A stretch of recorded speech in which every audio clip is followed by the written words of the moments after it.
I believe that vibration, that person coming out of that workshop and walking into the world and don't have guilt, shame, and fear around them, their vibration is different. One example, they don't even have to say or persuade anyone else about what they did. Just by walking out there, their vibration lifts, and the people they come in contact with feel that, create a vibration shift in them. You become the medicine. As more and more people do this, it's like a tipping point. I believe we are moving towards the tipping point in the awakening of the planet and awakening of sexuality as a force of good.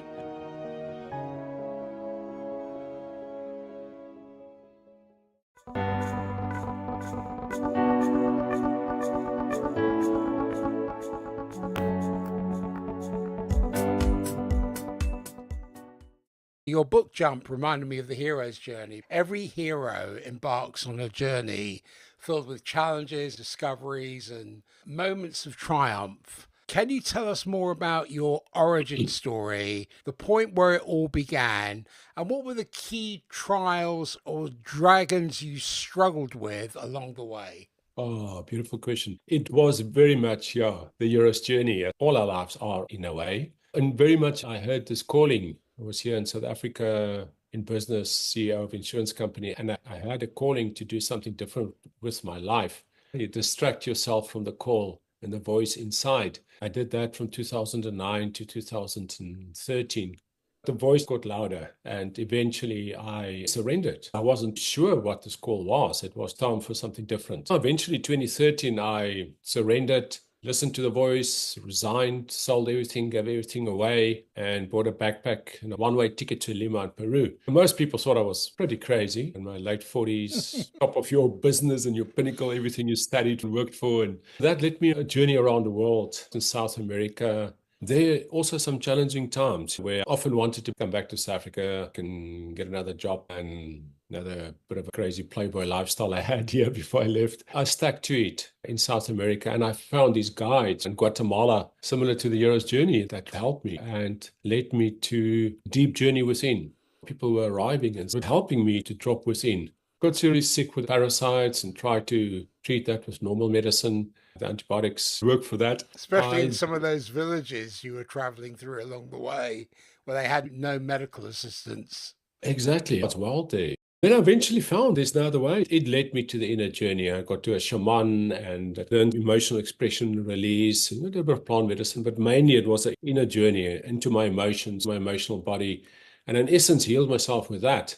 That got my attention. The universe got my attention. I went, okay, let me listen even more. And that led me from next initiation workshop to the next. 5 years, 35 countries. We've had conversations off air. I see you as a man who is not only an expert because you have the visceral experience, but you're also a pioneer at the intersection of spirituality, sexuality, and self-empowerment. You've walked the path of radical transformation from your roots in South Africa, where you found success as a top CEO. You lived a life many people would envy of wealth and power and indulgence, but you made that dramatic leap. You talked about the voice that you mentioned in your book, Jump. You left it all behind. You embarked on this 5-year global odyssey, traveling across 5 continents and 35 countries in search of deeper meaning, inner peace and awakening. Your journey is one of shedding the corporate armor and diving into the mysteries of sacred sexuality and reawakening, which has led you to become a profound guide for men on their paths to wholeness. From what I've read, you are a master of the ancient Taoist art of semen retention, a practice that channels sexual energy into every aspect of life. I see your mission is to lift the veil on the taboos of sex, power, and consciousness, which helps to break free from cultural guilt, cultural shame, and the fear that's promulgated by media or television, which tells you vision, if you will. And your best-selling book, Jump, chronicles this remarkable transformation. And what it invited me to do, it invited me to witness a raw, heartfelt, and sometimes wild ride into the depths of your soul. For anybody reading this book, if you are seeking vibrant connections or deeper intimacy or a more authentic sense of self, the wisdom in the book really promises to offer just that. Today, we'll explore sexuality's crucial role. This is the topic that we talked about in raising the collective consciousness. Maybe we'll go on to the integration of masculine and feminine energies. We might do that in the second part. But what does that mean to live with unapologetic authenticity? If we start to look at the broader implications of sexuality's crucial role in raising collective consciousness and detail the potential benefits and risks based on current understanding, current scientific understanding, current research, this is a powerful concept that blends biological, psychological, social, and spiritual dimensions. If we approach this with mindfulness, then sexuality can foster a deeper connection in transformation as well as collective evolution. I see there are potentially the risks of exploitation and imbalance, which must be carefully managed through the work that you're doing, through education, through guidance, through ethical frameworks and sensitivity.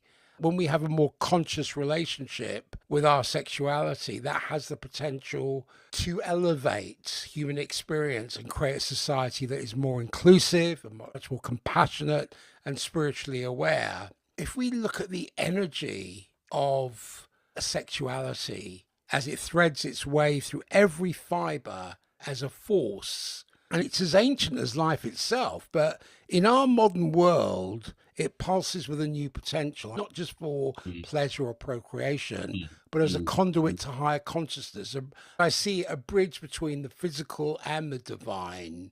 If we can imagine a world where the energy of sexuality flows freely, unencumbered by shame or repression, and in bedrooms and sacred spaces, people explore not just their bodies, but the very essence of connection. This power we have, and the one we can explore, is not without its peril, because like fire, it can warm or it can burn in the wrong hands.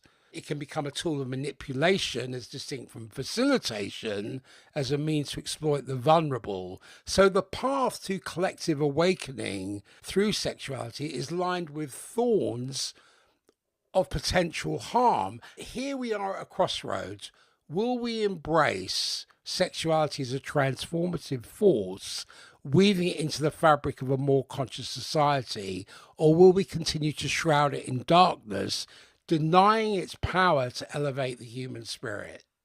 Oh, beautiful question, Peter. And a few things that come up is it is so linked to sexuality. Maybe I can go through the 4 types of or levels of sexuality briefly. Sexuality, obviously, for level 1, procreation, to bring more children into the world, and then recreation, to have fun.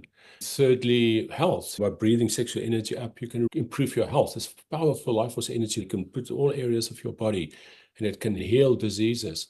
Fourthly, as you say, spirituality. You can raise your consciousness with it. The closest I've come to God was making love, and in that state of making love for a long time, for half an hour, for a few hours with your beloved, and look in our eyes and energy running and losing track of time out of the mind into the body. And you go into this different space. You get into this oneness. You can start getting into a beautiful divine space of seeing, like we see God in nature when we walk in beautiful mountains, the same God in lovemaking when you have this beautiful union.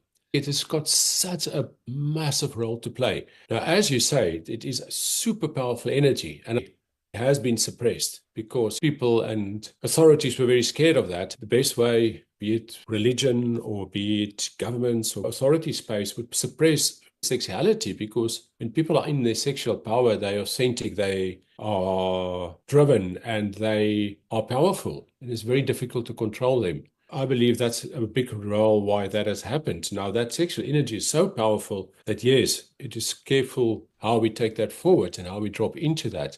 That sexuality is linked to all of these other things. You mentioned masculine and feminine energies. Talk a bit more in detail about it later, but it's important, specifically talking about men now.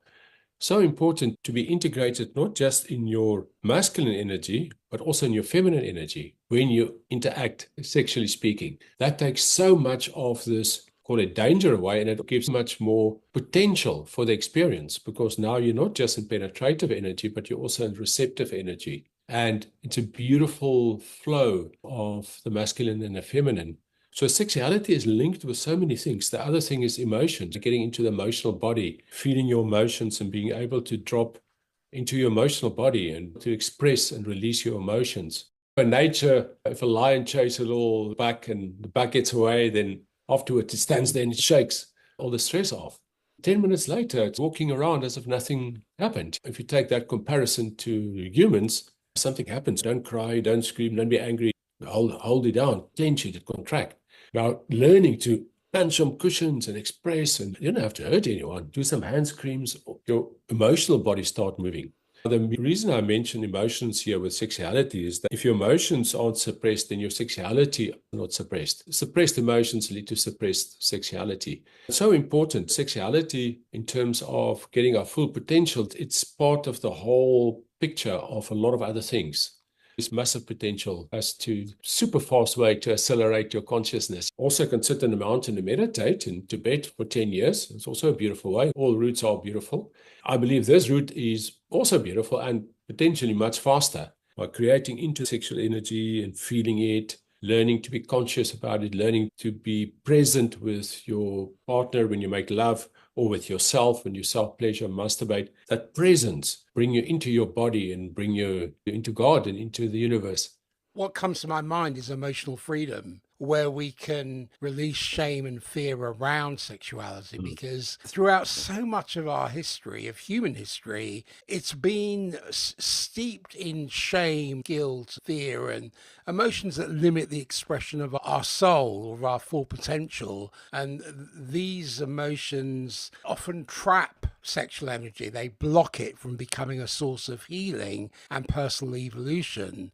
When we confront and release these emotional barriers, we free ourselves to experience it in such a way that expands our consciousness, as you've alluded to. This emotional freedom allows us to feel more connected to our bodies, our partners.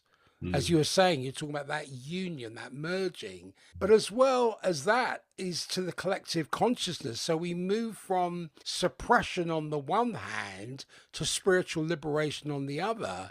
You speak about the role of guilt and shame in blocking sexual energy. How do you guide people to release these emotions, and what transformation occurs when they're able to free themselves from these internal barriers? There's such beautiful creativity gets released. The moment your life force energy can flow through your body, it brings so much creativity in terms of painting pictures, writing songs, starting businesses, creativity in anything really. I think we don't even realize how much of our creativity is blocked by either these blocked emotions and this feeling of guilt, shame, and fear. I looked at a table of Hawkins, the levels of consciousness actually yesterday, funny enough. And guilt, shame, and fear is right at bottom at about 40 or 50 hertz, and love and pride at 400 and 500. There are so many spirituality concepts here, but so many scientific proof of these things that our vibration is so low. When we sit in guilt and shame, our whole body, our whole psyche, our mind, everything is on a low energy. To live from that place, that's at living at the 40 as opposed to 400. That's 10 times worse or 10 times better. Guilt and shame is terrible. If you want to control someone, put guilt on them or shame on them, or when you push people down, that happens. The moment people can drop that, they can drop it into love and joy, the whole vibration lift. That is done firstly by giving people freedom to express their emotions. Let's say an emotional part. Often these workshops get 10 or 20 people together and go through 7 tools of emotional expression and release. One of them punching cushions, other one doing hand screams. At the end of that, people experience things that they didn't believe they could feel in their body. That's what happened with me in a training in Hawaii. I heard about this energy moving in the body, and after half an hour of emotional expression release, my whole body was vibrating and the cells were vibrating. A friend of mine, very much in the mainstream space, he says to me, I don't understand this energy thing, and you talk about vibrating. But the thing is, the moment you actually experience that and you do that for 20, 30 minutes. It has to be a physical embodied experience. It's too difficult to put it across in the mind. But if you find that your body starts vibrating, then you lift your awareness, it lifts your creativity, it lifts your enjoyment of life. In your journey, how has overcoming shame and fear around sexuality contributed to your spiritual growth?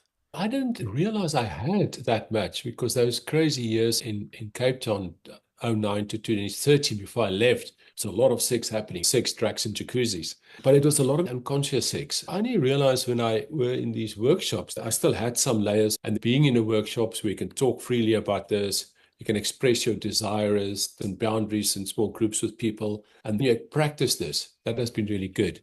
To step of quite a few years back, I grew up high school. We got a little indoctrinated in a religious space about sex before marriage.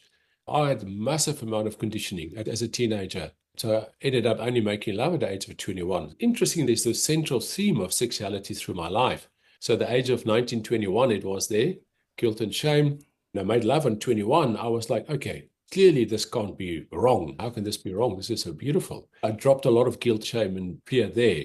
After 2013, traveling around the world, there was another layer where I didn't even realize it existed. That happened by being in containers, workshops where we discussed and get expressed to realize how beautiful it is and how sacred this is, bringing the sacredness to sexuality. Sexuality is so repressed because on the one hand, it's the religious oppression, and on the other hand, it's the pornographic abuse of it. Between religion and pornography, it's not a great background and education we have on sexuality. Therefore, sitting in and going through these workshops is important. You've seen a lot of individual shifts, not only personally, but within the workshops that you conduct. How do you think these individual shifts in perspective can influence the collective consciousness? Oh, brilliant. Yeah. Everyone that shifts help to shift the collective in whatever way. It is not just spirituality. Quantum physics also recognizes that now. I believe that vibration, that person coming out of that workshop and walking into the world and don't have that guilt and shame and fear around them, their vibration is different. One example, they don't even have to say or persuade anyone else about what they did. Just by walking out there, their vibration lifts, and the people they come in contact with feel that, create a vibration shift in them. You become the medicine. As more and more people do this, it's like a tipping point. I believe we're moving towards a tipping point in awakening of the planet and an awakening of sexuality as a force of good. Also, the integration of both men and women in the masculine and feminine energy part. There's a massive awakening happening in that space. Why do you think society has struggled for so long with sexual shame and guilt? And how do you envision this changing as we move towards a much more conscious era? We've all been so indoctrinated. There's hundreds and thousands of years of indoctrination from a young age. Get the conditioning put on you. There's also the ancestral stuff. I recently came into contact the importance of ancestral stuff. Even in your life, if you haven't been so conditioned, your mom or your granddad and your great-granddad have had that. That is in our DNA, that's ancestral. All these cumulative effect of all this conditioning over this whole period has collectively caused us to have a lot of conditioning, suppression, guilt and shame. It's like a collective guilt and shame. It's so powerful. And that's why it's not so easy to, within 10 years, lift it, because a lot of it has come ancestral for so long. There is so much happening around the world now. Just us sitting having this conversation is amazing, and going around the world with that. There's so many people sharing it now. I think in 100 years from now, 50 years, we're going to live in a different world. If we can interrupt history, because history repeats itself in well-trodden routes. And as you were saying earlier, if we start to embrace these practices, and in the work that you're doing, people will become like a giant tuning fork where their vibration is different. That will hopefully ripple out and resonate with others who will recognize that, or not, but the ones that do will spark their curiosity. Exactly. I'm just thinking as you're talking there, for example, I was thinking about it the other day in Hollywood movies. It's insane. You can depict the craziest violent scenes, but not sexuality scenes. That's all cut out. No sex or even nudity is there, but you know, people chop people's heads off and there's crazy violence, but not sexuality, which is fascinating. The violence is totally natural in that space, and the sexuality is beautiful and sacred and pure. So I think media has also played a massive role in that. Absolutely. It perpetuates the historical roots of it all. The more that floods into our consciousness, the more we believe it. It's like telling you the vision, television, telling you the vision, right? It's giving you that vision, and those impressions tend to stick. Moving away from television, if we look at sexual ecstasy, this is something I was looking at the other day, which was sparked by your book, Jump.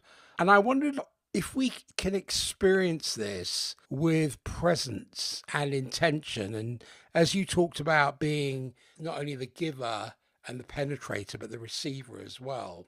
If we can experience this with presence and intention, that can be a powerful spiritual gateway. I see many ancient spiritual traditions teach sexual energy is not just a biological impulse, but it's a sacred force that's capable of elevating consciousness, because that ecstasy opens the heart.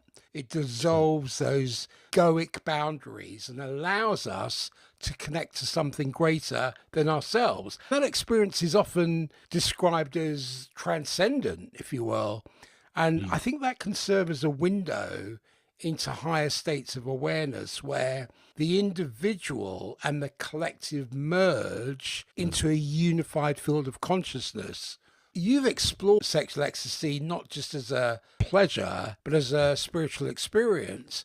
How does sexual ecstasy serve as a gateway to transcendence? And what does it reveal about our connection to the collective consciousness? My wondrous experiences have all been with sexuality, really dropping into making love with the beloved, with God, with the universe, that whole, as you say, transcendent feeling, transcendental lovemaking. But to do that, I think presence, you were saying presence earlier, so important. And for people to learn and to feel how to make love with presence and how to take their time with making love. There's no education on it. If you want to become a top rugby player or football player, you get a lot of coaching, but no one coaches on sexuality. We're just supposed to do this as a teenager. There's so much space to learn that, and especially for men, that you can breathe this energy from your groin area through into your heart. You can expand your heart. You can breathe it into your head and expand your consciousness. You can be with your partner for long, being sensual and with eye contact connected, and then make love. I think the averages across the world and the research I've seen is that lovemaking lasts 5 minutes. Less, yeah, exactly. That's just the average. And not knocking anyone. There's nothing wrong with a good quickie every now and then. But if you really want to connect to your partner and you want to connect to this transcendental part, to God, then you need to make love for longer than that, whether it's 20 minutes or an hour. By having that time, energy and flow and rolling around and it not being in destination, the ejaculation or the orgasm, but it being this whole journey of making love. That's where that comes in. If people put themselves in that space, that's one of the tips I can give, is to put yourself in that space where you do what I've just mentioned. Be curious, be playful, be like a child, and see where it takes you. No expectation. Don't go there, I want to meet God. Just go there and have fun and be like a boy and just explore that, put yourself in that space and see where it goes. It requires that type of lovemaking. It requires people to know that exists. And what I find more and more is that many people don't know that type of lovemaking exists. Maybe our generation is a bit different, but the last 20, 30 years, most education is on pornography, which is hard and it's a total different movie. There's also a place for that, but there's no education really about this other type of lovemaking that can lead you to those places. Can you share a moment in your life when sexual energy led to a profound spiritual experience? I was in the Czech Republic and was making love to this wonderful woman, and I was in the woods outside Slenarka, about 2 hours from Prague. We actually had a weekend, Friday and Saturday, with a sweat lodge and with San Pedro plant medicines, the cactus. Like you have mushrooms, you have San Pedro, so San Pedro is the cactus. Plant medicine, and the Friday and the Saturday we finished, and then she and I connected. She had a women workshop also happening the weekend, and Saturday night both finished, and we had our hut in the forest because all of this was in the woods outside Slenarka. We started making love, and the lights were off because there wasn't no electricity off the grid, and I made love with this being. It wasn't this woman anymore. I made love with the soul, and not just the soul. I felt this being, and I felt this almost dragon entity that I'm engaging with. And I felt my entity. And this was, I was after the ceremony. I felt the realm of the universe and between the stars. And it was profound. How did that shift your perspective on consciousness and spirituality? It was another confirmation for me that sexuality is a beautiful way to expand your consciousness, your spirituality. And sexuality is all linked, it's all one thing. Where it went a little bit different in the past is a lot of traditions were from the heart up, spiritual traditions from the heart up, but nothing here down in the root chakra or the sexual chakra, and then from the heart and the consciousness up. If you want to be integrated, all those energy centers from your anus to your crown need to be integrated. And that was another confirmation. Sexuality plays such a beautiful role. And if you are connecting this, that's a powerful way to expand your consciousness and your spirituality. It's actually, in a way, almost impossible to get to your beautiful expansion if you cut certain things off. You have to experience the animal, the spirit, the soul, and everything that we have on this journey. For many people, sex is still primarily a physical or emotional experience as distinct from a transcendent experience. Are there any practices or mindsets that can help people access the deeper, more transcendent aspects of sexual energy? The first thing I want to say is for guys to learn how to move energy in their body. Almost as like a starting point, to be able to breathe energy up. Often the limitation, especially with men, is if you ejaculate, then you're spent and then you want to go sleep. You're not really part of the experience anymore. What you mentioned earlier, the Taoist practices and Tantra practices, from your groin area, breathing this energy up in your body, it means it doesn't burst out of your groin. So you can make love for longer, but you also have all this orgasmic energy right through your body, which makes it easier for you to connect with the other realms and makes it easier for you to feel everything inside you. It's not just a genital sneeze, 3-second ejaculation sneeze. There's now all the energy through your body. I feel all this energy in my body and I could feel the stars and the whole universe. I'm part of the universe. It's all inside me. Whatever's inside is outside. You all know that. But there's one thing knowing with your mind. There's another thing actually experiencing it in a body experience. I like to keep things practical. But that was the first step for me, for that to happen, for guys to know, to move the energy, to spend the time with their partner, to make the time, to connect and to play with that. You mentioned the heart earlier. In many spiritual teachings, the heart is seen as the center of love and compassion and unity.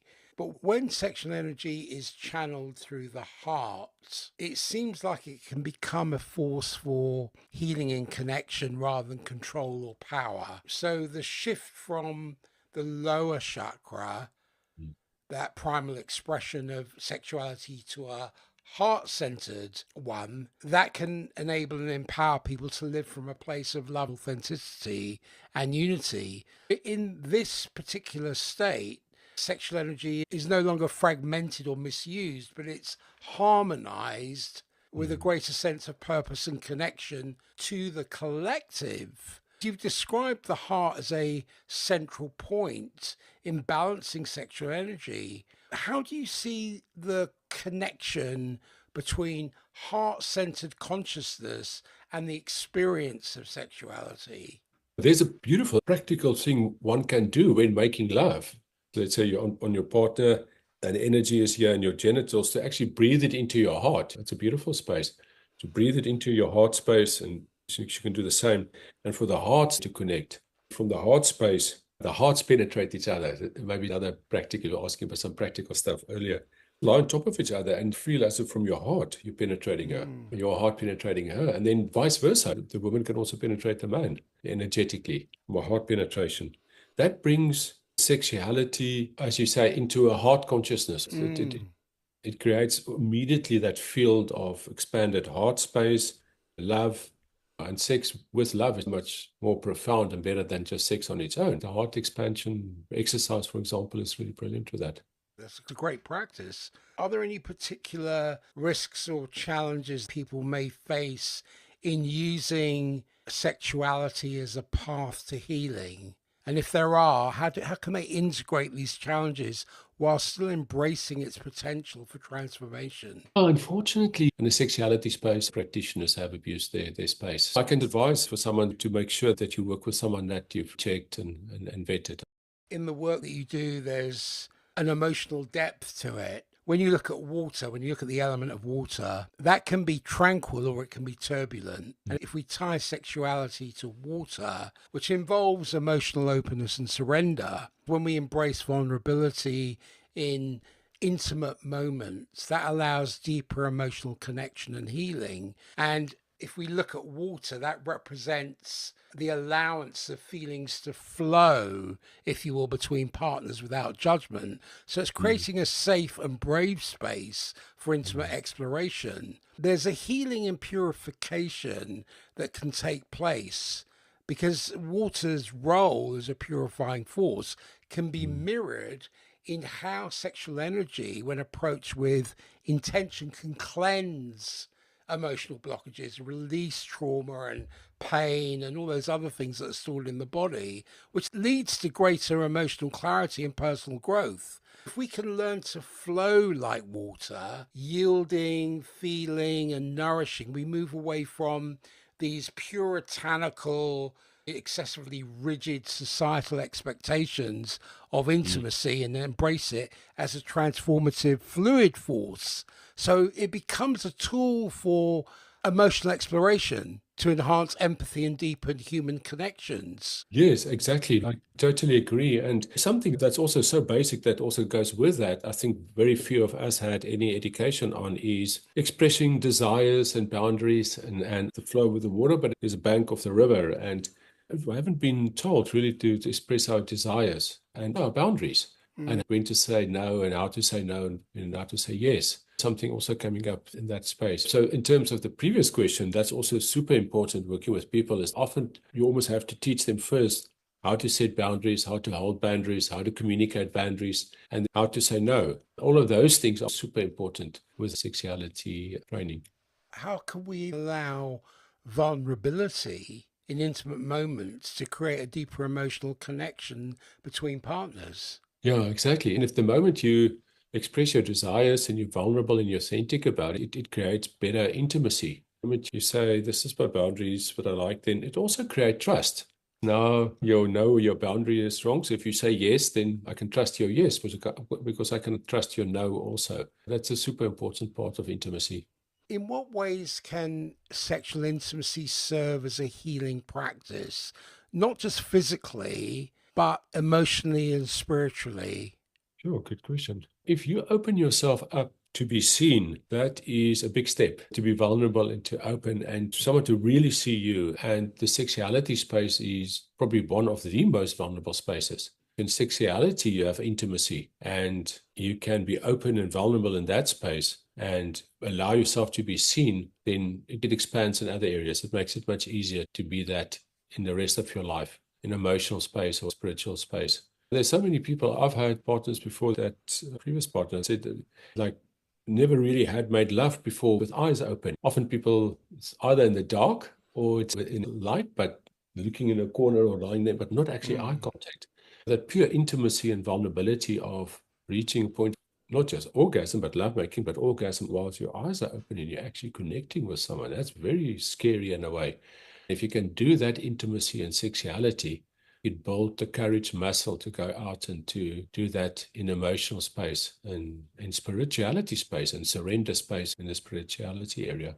Talking about intimacy, I always wondered because many of us have done this myself where I've held back my emotions during intimacy. What does it feel like for participants in your workshops? What does it feel like when they let them flow freely as water does? People arrive in the beginning of the workshop and I would say contraction, but they arrive in a certain way, which you see when you walk down the street in a city, people arrive like that. And at the end of the workshop, a few days later, they are like water, like you say. They're more flowing. It's a transformation.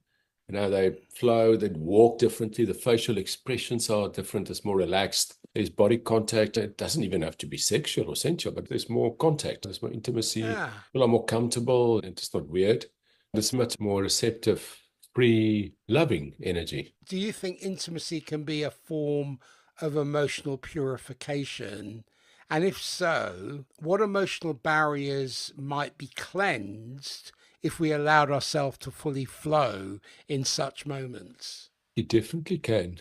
The barrier even of seeing yourself can be cleared. We look at the deeper inner journey, we look at ourselves internal, but sometimes we don't see everything. If you're with someone else and the other person see into you and you allow that, you sometimes see yourself even deeper. So it can break barriers inside you. That's so important to go to meet yourself deeper, because the other person can only meet you as deep as you've met yourself. That makes sense. Yeah, no, absolutely. Yeah. And Yeah. vice versa. So if both parties go deeper into themselves and they see each other, it's almost like a snowball effect. Then you get to know yourself better, the other person get to know themselves better. The love goes deeper, self-love and the love of the other. It's a beautiful process. It's scary and it's vulnerable. I believe that's the biggest form of courage. And I find it often with the men is courage to fight this big guy. But I find most of those guys will rather fight the big guy than go into the vulnerability. That takes more courage. Vulnerability takes a lot of courage. It's amazing how many smoke screens we use, especially if it's ego driven. Many people may use a superiority act because they have an inferiority complex in and around that area. That can span across all aspects of life. When I look at breath, I look at air, I look at communication, I look at freedom, I look at the elemental nature of it. Air represents the breath of life. Astrologically, it represents intellect and communication and the capacity for freedom and movement. But it also embodies the unseen forces that sustain and elevate us, as air does, because you can't see it unless it's winter. Then you can see the vapor when you breathe out. But its integration into sexuality. I was thinking about conscious breathing because the breath is foundational to both life and intimacy. There are practices such as Tantra, which I know you experienced, you talked about in your book, but that emphasizes the synchronization of breath between partners, like the heart practice you were talking about, but with breath, creating much more of a meditative, transcendent state. So when we breathe deeply and consciously during intimacy, that enhances physical sensations and expands energy and cultivates mindfulness. There's an element of communication and understanding, and communication highlights the importance of clear, honest dialogue in intimate relationships. So words like air can either lift or destroy. Conscious communication about desires, you mentioned boundaries, and feelings are essential in creating trust and mutual understanding. If we're going to raise consciousness, if we infuse sexuality with air, with the breath of life, that invites openness, freedom, and clarity because it helps us to rise above just the purely physicality of the encounter and engage more in a mindful, intentional act of intimacy. We shift from a base instinct to a higher form of conscious exchange, which I see as an enrichment of the relationship and self-awareness. Somebody is struggling with communication. So say you've got a couple, they love each other deeply, but during intimacy, something feels blocked. So maybe they attend a workshop that, say, focuses on breath work and communication. They go home, they practice what they learn. They may sit face to face. They may breathe synchronized. They may speak their truth in whispers and gazes. But as they make love, they keep their breathing aligned. So every exhale becomes a release and every inhale becomes a connection. Maybe for the first time, they can breathe deeply, but one of them may feel like, wow, I now recognize what's been holding me back. So the air between them, the energy of air between them, was once filled with unspoken tension, now flows freely with words and breath and unguarded connection. How can conscious breathing during intimate moments elevate the experience from physical pleasure to a meditative connective state? Beautiful. You described it beautifully. You articulated it beautifully. I think that's a beautiful practice. And definitely with lovemaking, that's often what happens. I call it three things: breath, sound, movement. That goes together for me. It's almost the first thing to expand your lovemaking. Remember these three things: breath, sound, movement. And the one you talk about is breathing, just to make sure you breathe. And you can alternate, or you can make sure you breathe and you have a lot of breathing happening in the lovemaking with sound. So often it's breathing, but it's quiet. It could be, ah, feel the difference in your body. Just a silent out breath. And if you make the sound, everything vibrates. And so that release. Then if your body move and your hips move, that expands the lovemaking. It's a beautiful question in terms of the intimacy with the breath work. Yeah, I love it. I love what you're saying about that. Yeah, I love your thing about the unspoken words that are sitting there. And by breathing together, you make it start moving. Because I believe that is the biggest thing I've seen in personal experience in relationships, is actually not having the hard conversations. And hard conversations being where you're vulnerable about what you desire, what your boundaries are, or what you don't like, and those type of things. That's also intimacy. Intimacy is also having the hard conversations that you're scared to have because of conflict. I love your breathing and love making, moving that air. I like to look at natural laws and natural things. When I look at breath, that is the first thing we're given and the last thing to be taken away. But it's one of the things that we can control. We can use breath in the way I was thinking about scenarios between people whereby when there is that exhale, it's a release, like that sigh. Then Yes. the inhale can be a connection. Yes, I love that. Then the question arises is what unspoken truths or desires do we often hold back in intimate relationships, and how might openly communicating them change the dynamic? If we openly communicate them, that changes the dynamic, whether we do it through breath and then follow it with sound or words. Yeah, I love that. I love that. It's a good practice to do before. Sure. Wow, beautiful. I think that's a good practice. I'm actually going to do that in the future. Gathering. Start with my partner before we sit and share where we are, and let's do this bit of a breathing thing together before we do that, whether it is in lovemaking or just sitting on the couch or on the floor before our sharing. And do a bit of this outside breath and inside breath. What do we want to Love let that. go of? What do we want to release, out breath? Yes. What do we Yes. want to connect to, in breath? Yes, that's beautiful. We hold our breath in relationships, both literally Yeah. and metaphorically. What would happen if we exhaled and let go? Yeah, that's exactly. I love that. Wow, thank you for that. I think That's that's a okay. beautiful. Well, add it to your practice.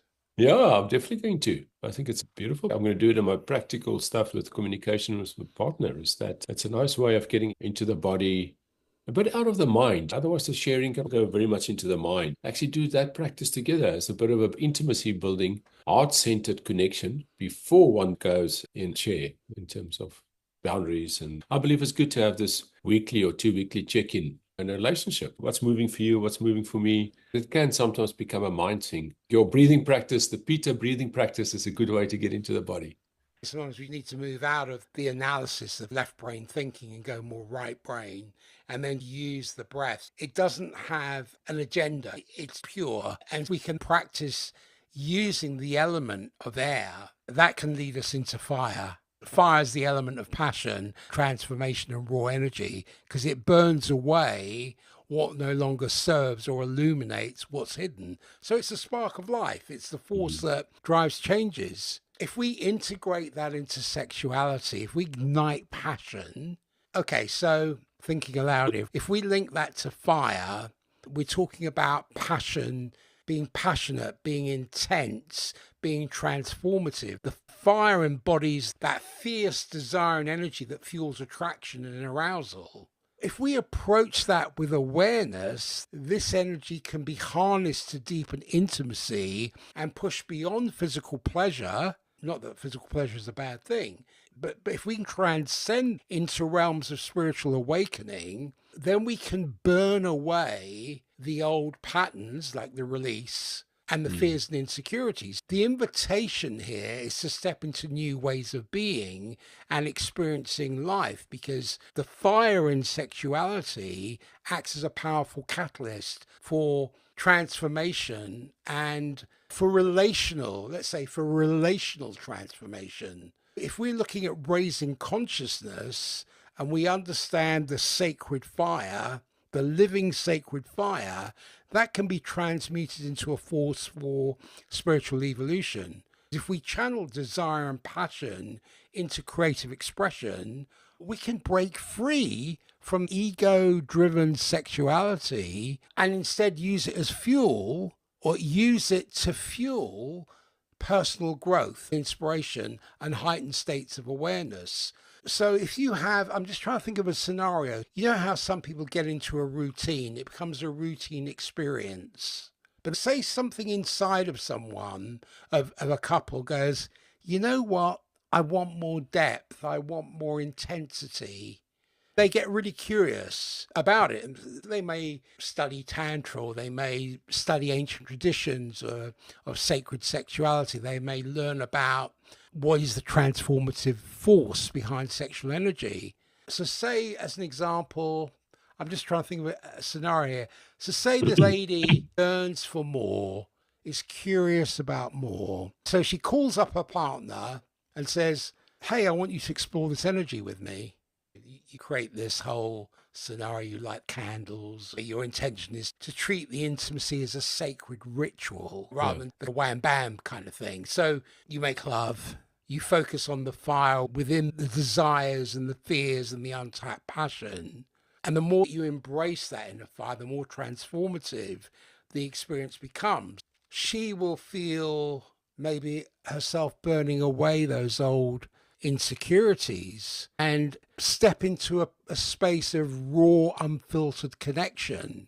Maybe that night, both of them will change, not just physically, but on a deeper soul level. How can sexual energy be harnessed as a transformative force, much like fire, to burn away old fears and patterns? Wow, a beautiful way to do that is, I call it sex magic. Put the intention there and to use that energy to burn that away. Just by putting the intention there, it's so super important and easy. You can use that. I love your analogy of fire. Then before the lovemaking or in the lovemaking, say, wow, this is what our intention is. This is what I want to shift in my life. This is what I want to let go of. And let's put it into the ritual of our lovemaking tonight. And in that process, in that lovemaking, you let that go. Or you can manifest something. You can say, oh, wow, I want to maybe bring that into my life. And you put that into the energy, and that fire and passion of that strong life force energy can drive that into your manifestation. So powerful. I believe it's 10 times stronger than just sitting in a meditative in the morning. And also beautiful, but saying, doing visualization and all of that, it's beautiful. But if you do that and you bring that with the fire of sexual energy, it's super powerful. There's a nice range there, Peter. I'm going to make that point. The slow lovemaking, Tantra lovemaking is brilliant. But I think there's also space for the ravishing and the fire, both fire, but the slow burning fire and the high burning fire of this word in English language I love, called ravishing someone. It's a beautiful word. So it could be heart fucking, but with an open heart, which I equate to ravishing, or not just penetrator, but also like with your hands, ravishing someone, but with an open heart. And the slow burning fire of the slow Tantra lovemaking, both of those can be used. Yeah, I love that. I see it as an approach to intimacy, as a sacred, intentional act that honors both the fire of passion and the potential for deep transformation. But what that needs, it needs a grounding, it needs earth, it needs sensuality, it needs stability. That's what earth represents. Otherwise, we'd be having this conversation in the air if we didn't have gravity, if we weren't grounded, if we didn't have stability in the physical realm. It's also the source, when you look at the planet, you look at the earth, it's a source of fertility and growth and material sustenance. So earth holds and supports life, offering stability and nourishment. But if we integrate that into sexuality... It's almost love and sex. Don't know whether that's where you're going with that, but what I see somewhere there is the earthly part of the grounding, the love. There's love in this relationship, and you bring sex to it. And then I believe thirdly, bring romance to it. Sex, love, romance. Then you've got such a powerful container for happiness and also for manifestation and for utilizing this energy for anything in your life. So I think those three aspects together, and I mean, it's not just me. This was 1939. Napoleon Hill wrote that book, Think and Grow Rich, one of the biggest business books in the world. But there was also a chapter about the sexual energy, moving that through your body and utilizing that. And he was talking there about relationships, sex, love, and romance. Sex and love, I think without that, you can't really have a long-term relationship. If you can throw romance in, it's not always possible. I think you need those two. But if you throw romance in, it's even more powerful. To build off of that, looking at the earth element in terms of sensuality and presence, which the earth is, but if you look at nature, there's a consistency to it, but it's slow, it's sensual, it's deeply embodied. You go for a walk by the ocean and you can engage all your senses. You can engage the touch, the taste, the smell, the sight, and the sound in a mindful way that creates a grounding and nurturing experience. This kind of intimacy does require full presence and being in the body rather than the mind. I think it's holy to be in the body. The stability and security of earth represents to me trust and security in intimate relationships. If we can establish a stable foundation of trust, and I know you talked about trust earlier, that allows for a deeper sexual exploration where both partners can feel safe to be vulnerable and authentic and deeply connected to their bodies and the physical sensations of pleasure. Because if we are to raise consciousness through, let's say, if we look at it through the earth element, that becomes an act of grounding and rooting into the present moment.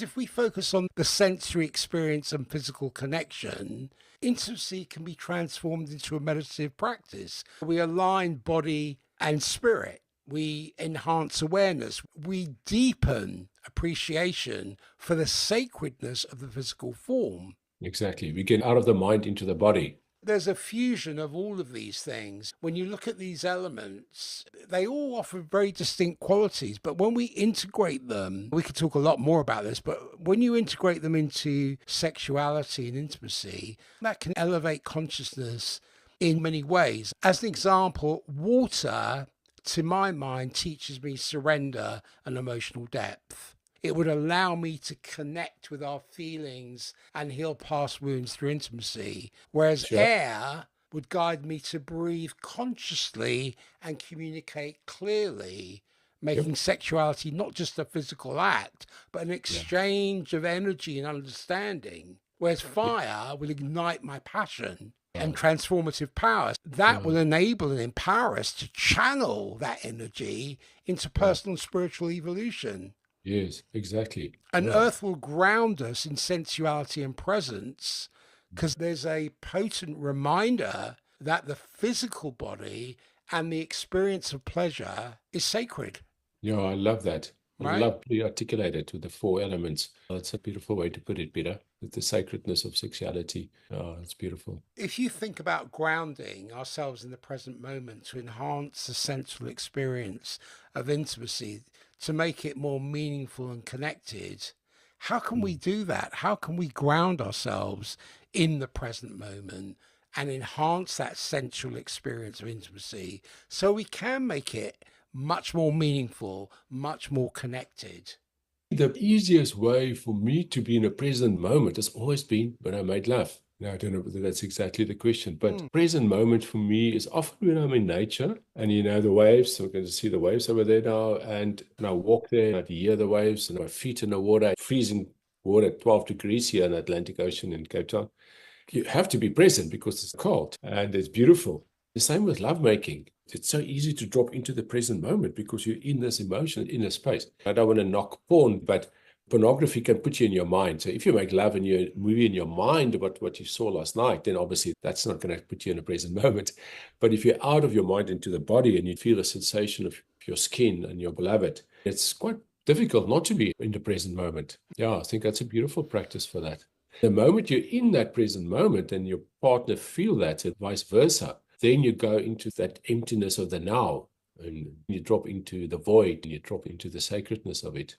There's a lot of research has backed up everything you're talking about and in the work that you're doing. There was a study by Diana Richardson, who's a leading expert in conscious sexuality, and she emphasized that mindful, slow, and present sexual practices can shift individuals into altered states of consciousness. And that form, she calls it sex meditation, has been shown to calm the nervous system. So more of a parasympathetic dominance and increase feelings of oneness and empathy. There was another researcher, because I looked into this, from Dr. Sue Carter, who showed that oxytocin, the love hormone, the cuddle hormone, plays a crucial role in social bonding and trust.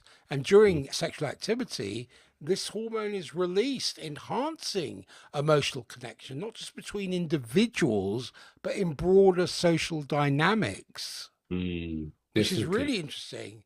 Yeah. And to that is the studies on neuroplasticity. It's shown that it stimulates the growth of new neural pathways, which leads to increased emotional regulation, creativity, cognitive flexibility. And that to me has implications for how sexual practices can lead to a more awakened and conscious mind. Now, take the reverse side of that, Peter. Now, imagine someone, after all you said, I totally agree with all of that.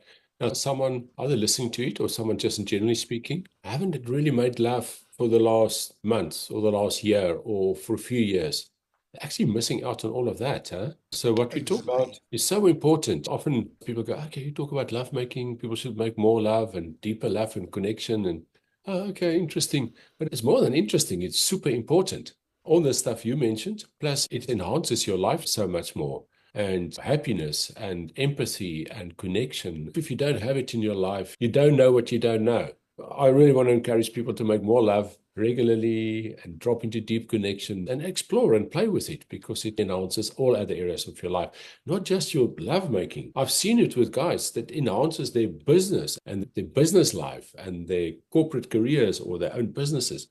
The moment they express their sexuality in a bedroom, it equates to better performance also in business and in the boardroom.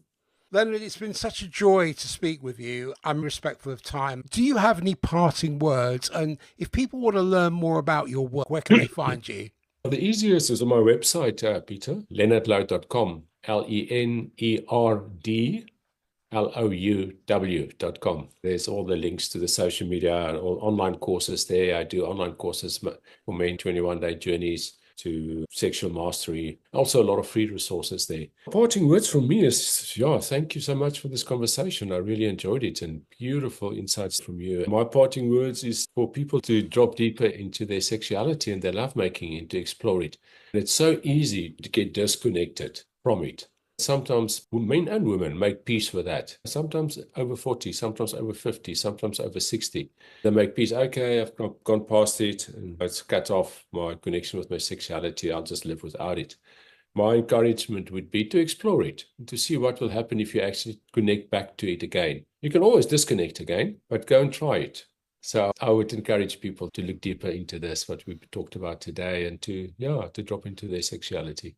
I want to extend my heartfelt thanks to you for your insights, your experiences, and your candid thoughts. That's truly enriched this conversation and hopefully given listeners so much to think about. And to the audience, thank you for tuning in. And I hope you found this discussion as fascinating and illuminating as we did. And if you enjoyed this episode, subscribe, leave a review, leave a comment, share it with a friend who might find it valuable. So until next time, keep exploring, keep questioning, keep the conversation to empower your evolution. This is your host, Peter Michael Dedes, signing off. Thank you, Peter. I loved our chat. Thanks a million.